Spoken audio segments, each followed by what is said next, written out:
Chicken and sausage gumbo. Gumbo is the official state dish of Louisiana, and it reflects the region's extraordinary cultural mix.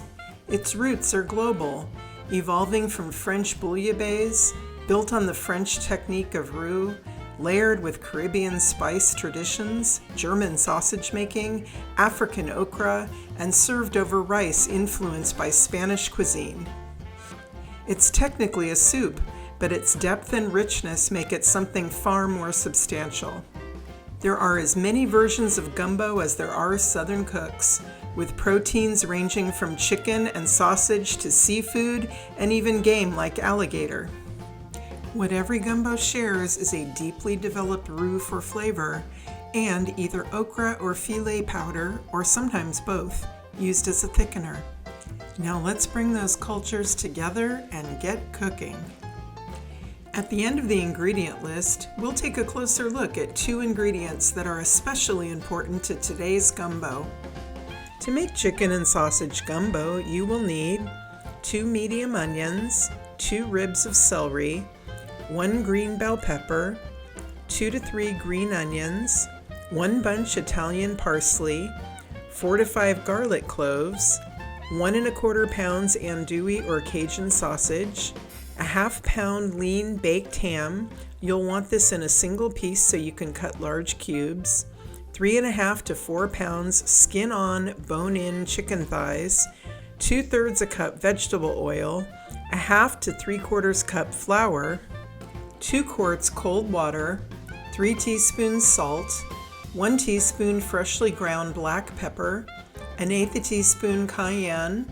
1 1/4 teaspoons dried thyme. 3 whole bay leaves, and 2 1/2 to 3 tablespoons filet powder. For serving, have some cooked white, long grain or basmati rice.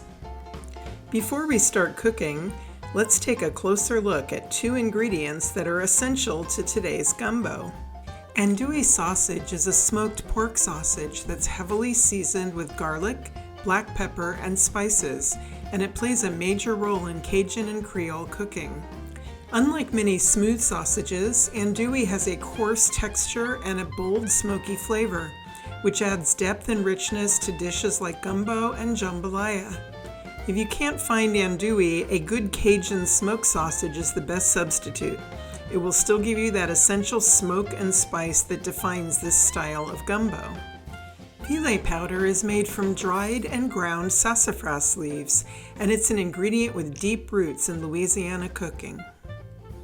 It was originally used by the Choctaw Indians and later shared with the Acadians, the Cajuns, when they settled in southern Louisiana. Filet adds both flavor and thickening to gumbo, and its name comes from the French word filet, meaning to spin threads, because it can become stringy if added too early. For that reason, filet is always added at the very end of cooking, or directly to the bowl just before serving. The special equipment you will need are a heavy 7 to 8 quart Dutch oven, preferably enameled cast iron, and a spring whisk, or a regular whisk, for making the roux. Cut the end off the onion and slice it in half through the root. Peel both halves. Make horizontal cuts about 1/4 inch apart and then vertical about the same width. Now turn and cut into dice. Repeat with both onions and place into a large bowl. Now dice both ribs of celery approximately the same size of the onions and add to the bowl. Slice off the top of the bell pepper and then cut out the core and discard. Pull out the largest pieces of white membrane and shake out the seeds. Cut the bell pepper right along the ribs of membrane. This exposes the membrane, making them very easy to cut out. Now dice the bell pepper the same size as the onion and celery. Don't forget to use the top of the bell pepper too.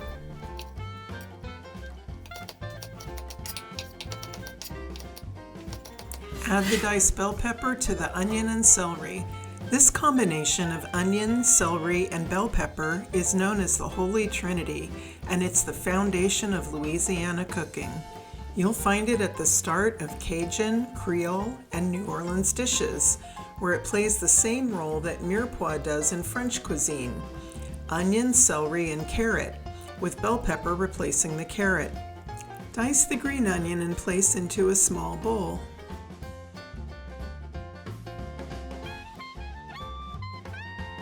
Tear enough leaves off the Italian parsley to make a pile about a half cup in size. Finely mince. You should end up with about 2 tablespoons. Add to the green onion. Peel the garlic cloves.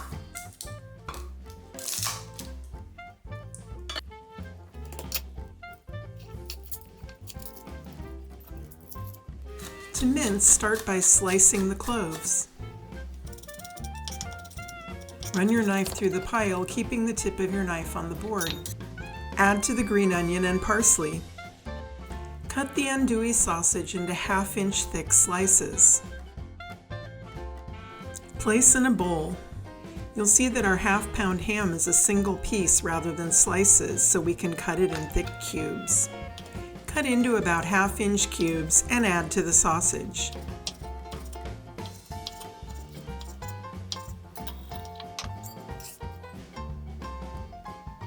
Preheat oven to 175 Fahrenheit. Pour oil into the pot and heat over medium-high heat. Once oil is very hot and shimmering, place some chicken thighs in the pot, skin side down. We'll be cooking these in batches, so do not overcrowd. We have 12 chicken thighs, so we're going to put 4 at a time into the pot. Once the skin side is golden brown, turn the thighs to brown the other side. As you finish browning each batch of chicken, place into an oven-safe dish and hold warm in the oven until ready to add to the gumbo. Every gumbo begins with a roux. A roux is a roughly 50-50 mixture of fat and flour, and in this gumbo the fat comes from a combination of vegetable oil and the chicken fat rendered from browning the chicken. Because we don't know exactly how much fat is in the pot, start with the 1/2 cup of flour listed in the ingredients and add more as needed to reach a smooth, fluid paste.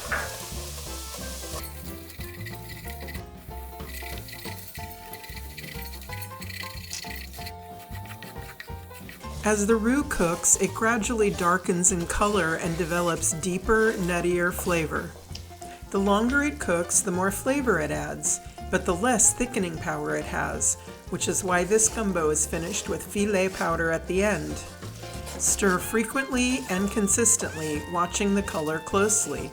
A spring whisk works best for breaking up lumps, but a regular whisk or a flat-edge wooden spoon will also work. Cooking the roux also removes the raw, floury taste, but this step requires patience. Adjust the heat as needed, keep it moving, and never walk away. If the roux burns even slightly, it will taste bitter and there's no fixing it. At that point, you'll need to discard it, clean the pot, and start over using vegetable oil only. This process can take anywhere from 15 to 40 minutes. Take your time, you're building the foundation of the entire dish. For this gumbo, you're looking for a deep, rich brown, just short of chocolate, and that's when it's ready.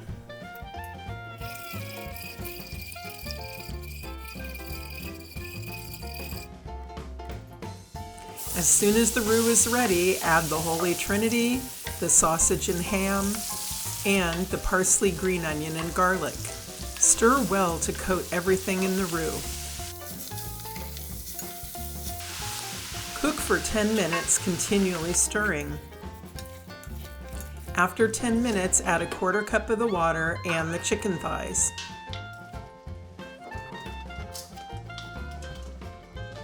Add in the accumulated liquid from the baking dish. Add all of the spices now except the filet powder.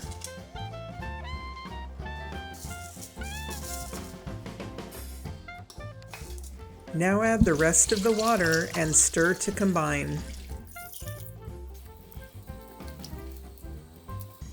Bring to a slow, steady simmer and simmer for 1 to 2 hours, stirring occasionally. When the gumbo is done cooking, remove the chicken thighs to a dish.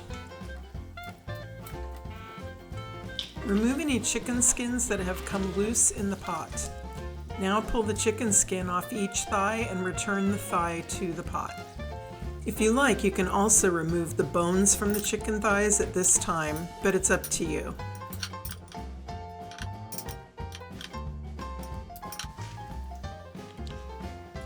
Discard all of the skins. At this point, the gumbo can be refrigerated for a couple days and develops better flavor as it sits. And because it does not contain seafood, it also freezes well. If making ahead, stop at this point. When ready to serve, heat to simmer, turn heat off, then continue with the next step, which is to add the filet powder.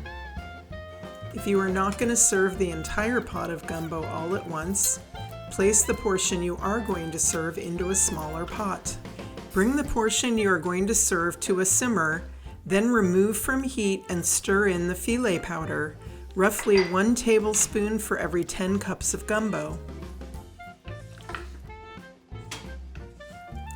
Let gumbo sit for 5 minutes to thicken, then serve in bowls over rice.